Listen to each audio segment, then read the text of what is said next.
Hey, welcome to A Game for Your Thoughts. Today we're talking about Katamari Damacy Reroll. So Katamari Damacy Reroll is a remaster of the original Katamari Damacy game. It follows the prince, a small little guy who's the son of the king of the cosmos. And the king of the cosmos one time gets a little crazy and goes out and destroys all the stars and big constellations in the galaxy. So it's up to the prince to roll into the action and save the universe. I'm really sorry about the roll pun, but I just kind of had to. It really felt kind of required, but there is not really much of a main story here. The story is just mostly a setup for the gameplay. And with what story is there, I mean, you have the prince rolling around picking stuff up, but there's also like a little side plot following a family who's going to meet their dad at the space station because he's going to go fly to the moon, but then the moon's missing, and it's just kind of a whole nother thing. And it's kind of fun to kind of see, like, the kids are like, whoa, there's a giant thing going on, and mom's like, whatever, and like the news is like, what's going on? So it's kind of neat to see that there's like other things kind of going on outside of what the prince is doing, and then it all kind of ties in together, and it's neat and interesting, and it was fine. It wasn't anything, I didn't need anything big or interesting, is pretty much what I'm getting to. I do gotta say though, I gotta point out that the news never reports that the moon is gone until like,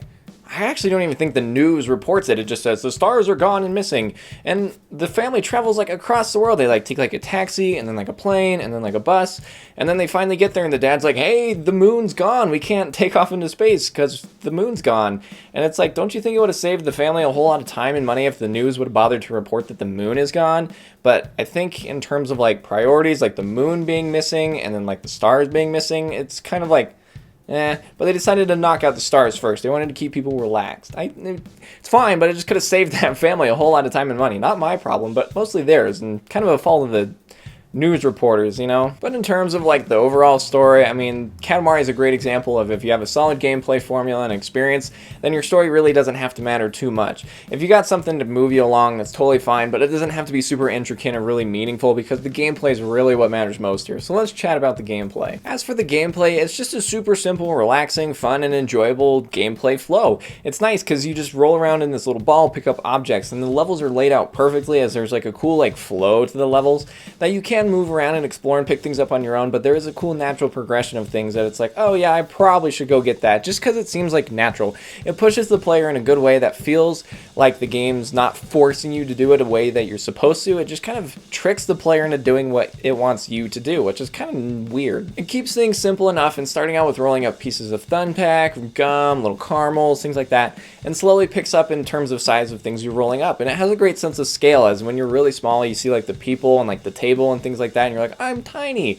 It's really, really small. The thing in the corner says I'm 3 centimeters, but it really does make you feel like you're 3 centimeters in terms of the overall scale of the game, which is cool. It's neat, and just like the things you're picking up, and then you, like I said, you're picking up like small things like thumbtacks, and then all of a sudden you're rolling up like garden boxes, and then you're rolling up the people, and then you're rolling up the cars, and then their house, and then their neighborhood, and it just has a cool sense of progression in terms of like starting small and getting bigger and bigger, and by the end of the game when you're rolling up entire countries, it's just super cool and entertaining and so much fun. I like this simplicity as it just really broadens your audience. You don't have to be good at Katamari to win, but you can absolutely be good at Katamari, and it'll certainly make the experience a little bit easier for you, but you don't have to be good at it to have fun with it. It's kind of a weird thing that's like, that makes sense, but also doesn't make sense.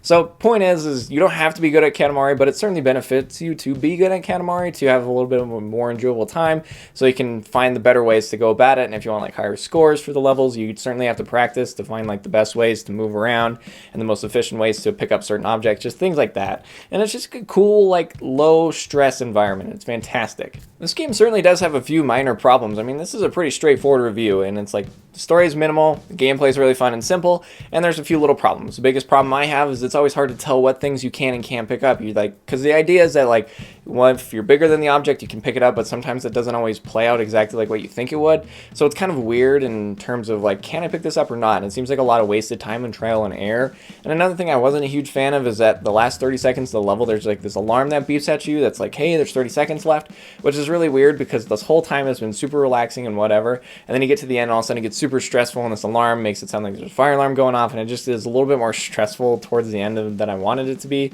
But I understand why they did it, and just to kind of be like, hey, just so you know, you're running out of time. And it's like, okay, I get it. Speaking of relaxing, the graphics and music in this game are so much fun. The graphics are just a cute cartoony and just they look really nice, especially compared to the original Katamari. This is a great upgrade as they're just very visually appealing, and the music is so much fun. The main Katamari theme will get stuck in your head, and I mean, you're probably singing it right now if you know what it is. If you don't know what it is, then you're probably lucky for right now. Until you go play this game, then it'll happen. Don't worry. It'll get stuck in your head. But it's all fun and relaxing and just plays along with the gameplay and the themes and just kind of everything that's going on. It's just all super fun and super relaxing. But in the end, this is a simple game with a simple review. I really enjoyed my time with Katamari. It's just super relaxing and super fun. This is a great remaster of the original game, as this is probably my favorite Katamari game, as it's just really straightforward and it doesn't get super weirdly complicated for no reason. And it has a great sense of scale and appreciation, and the gameplay is just very straightforward, and I appreciate that. It's fun, simple, and effective, and that's great. So with that in mind, I absolutely recommend you play Katamari Damacy Reroll. It's on the Switch, and I think it's on the PlayStation and a few other consoles as well. I know for sure I played it on the Switch, and it ran great, and it played great, and it was so much fun. So I highly recommend you pick up Katamari Damacy Reroll if you've never played this before, or if you played the original and wanted a great way to revisit this. It's a fantastic title that I think is so much fun and is totally worth playing. Hey, thank you so much for watching my video on Katamari Damacy Reroll. Let me know what you think about Katamari down in the comments below. And while you're down there, if you want to hit like, subscribe, and the bell to get notified every time I post a new video, that would be awesome. And if you want to see more of me, I'm over on Twitch at twitch.tv/gameforyourthoughts. I'm streaming there all the time, and I'd love to see you there. Thanks again for watching the video. I hope you have an awesome day, and don't forget that the key to success is succeeding, and we'll see you guys next time on A Game for Your Thoughts.